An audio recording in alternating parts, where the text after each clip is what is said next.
Nga lang daw mga idol, itong referee ay napag-control itong si Casimero. Kung hindi nakapag-control, sigurado nga basag ang ulo ng referee mga idol dahil inawat kaagad ng referee itong si Kiniski Kamida.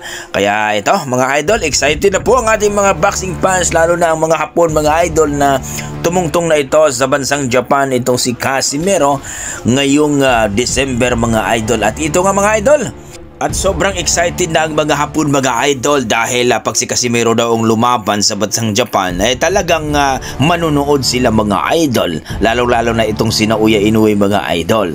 So muli na namang tutungtong itong si Casimero sa bansang Japan ngayong Desembre.